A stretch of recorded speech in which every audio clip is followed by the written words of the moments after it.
ही चवंदा ही जगह जंहिं ज़मीन ते हींअर असां बीठा आहियूं, जंहिं जगह ते ही मस्जिद ठहियल आहे, इहा हज़रत ईसा जी ज़मीन हुई।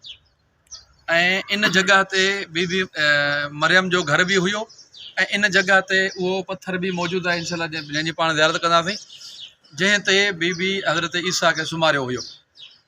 पोइ हिन जगह ते छो जो पाणी जी मुश्किल हुई, उन टाइम हज़रत बीबी मरियम जे लाइ ऐं हज़रत ईसा जे लाइ हिकु पाणी जो चश्मो ज़ाहिर थियो हुयो। पोइ जॾहिं बीबी जो टाइम गुज़री वियो त उहो आहिस्ता आहिस्ता वक़्त जे हिसाब सां उहो चश्मो जेको आहे ग़ाइबु थी वियो, गुम चऊं या कुझु बि चऊं। पर पोइ हुन जगह ते हिकु राहिब हुयो जेको इबादत कंदो हुयो, गार हुई उन टाइम हिकु जगह ते, हिन जगह ते उहा। त जनाब अली अलैहिस्सलाम जंग नहरवान खां जॾहिं वापसि मोटिया त उन टाइम जनाब अली अलैहिस्सलाम हिन जगह ते पड़ाव कयो। त मौला हू राहिब ॿाहिरि निकितो, आवाज़ वॾी फ़ौज हुई मौला सां गॾु, उन्हनि जो ॻाल्हाइण जो आवाज़ु ॿुधी या घोड़नि जे हिन नाट ॿुधी जेको आहे हिन कण ॿुधी उन्हनि जेको आहे हू राहिब पंहिंजी गार मां ॿाहिरि निकितो। त मौला चयो तूं किथे थो रहीं?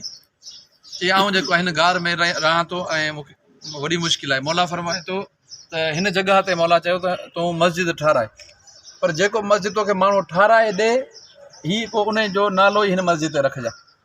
पोइ चवंदा बुरासा जे नाले सां कोई हमरा हुयो जंहिं इहा मस्जिद ठाराई। पोइ मौला हुनखां पुछा कई त तोखे पाणी किथां पीअंदो आहे? चई मौला उहो पाणी वॾी जगह नहर आहे ऐं उतां खां भरणु वेंदो आहे। मौला फरमाया हिन जगह तोखे चश्मो ज़ाहिर करे थो ॾियां, उहा बि तुंहिंजी जेका आहे मुश्किल आसान थी वेंदी। पोइ इमाम अलैहिस्सलाम चयो त हिन जगह खे हिकिड़ी मौला खोटी, मौला हिकु जगह खोटी ऐं मौला फरमाए हिन जगह खे हितां खोटियो वञे। जॾहिं उन्हनि सभिनी खोटियो त हिकु हीउ साम्हूं जेको पथर पियो आहे कारे रंग जो, इहो पथर उतां खां ज़ाहिर थियो, लेकिन हीउ एॾो वज़नी पथर हुयो जो हिनखे केरु खणी न पियो सघे। पोइ जनाब अली अलैहिस्सलाम सभिनी खे चयो तव्हां पासे थियो, पाण हिनखे हटायां थो। पोइ इमाम अलैहिस्सलाम इन पथर खे हटायो आहे। पोइ हीउ चश्मो ज़ाहिर थियो जेको अञा ताईं अल्हम्दुलिल्लाह उहो चश्मो हिन जगह ते बाक़ी आहे। ऐं हिन जगह जी एॾी फज़ीलत आहे जो जनाब अली अलैहिस्सलाम 4 ॾींहं मौला फरमायो जंहिं जगह मुक़दस आहे त उते रहणु घुरिजे। ईअं पाण रहंदा आहियूं मक़ामात मुक़दस ते, इमाम अलैहिस्सलाम चयो त भलो मक़ाम आहे, लिहाज़ा ऐं 4 ॾींहं इमाम अलैहिस्सलाम हिन जगह ते रहिया। ऐं हिन जी फज़ीलत इहा बि आहे त इमाम हसन, इमाम हुसैन ऐं मौला अली अलैहिस्सलाम बि हिन जगह ते नमाज़ पढ़ी आहे।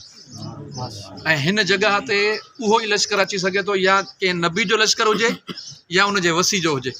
बाक़ी को बि ताक़त वारो, केॾो बि ताक़त वारो बादशाह हुजे, पंहिंजे लश्कर सां गॾु कॾहिं हिन जगह ते नथो अची सघे। रिहाइश हिन जगह ते ऐं हिन जगह ते लश्कर सां गॾु अचणु या फ़क़ति नबीन खे फज़ीलत मिली आहे या उन्हनि जा जेके वसी रहिया आहिनि उन्हनि खे हिन जगह ते फज़ीलत। इन करे हिन जगह ते ऐं मक़ाम अमीर अल मोमिनीन बि आहे ऐं उहो पथर बि आहे साम्हूं। इहो पथर आहे जेको उन टाइम माना ग़ाइबु थी वियो हुयो। पोइ जनाब अली अलैहिस्सलाम हिनखे हटायो ऐं जॾहिं चश्मे जे लाइ त इहो पथर ज़ाहिर थियो हुयो, उनखां पोइ उहो चश्मो ज़ाहिर थियो जंहिंखे जनाब अली अलैहिस्सलाम हिन जगह ते हटायो।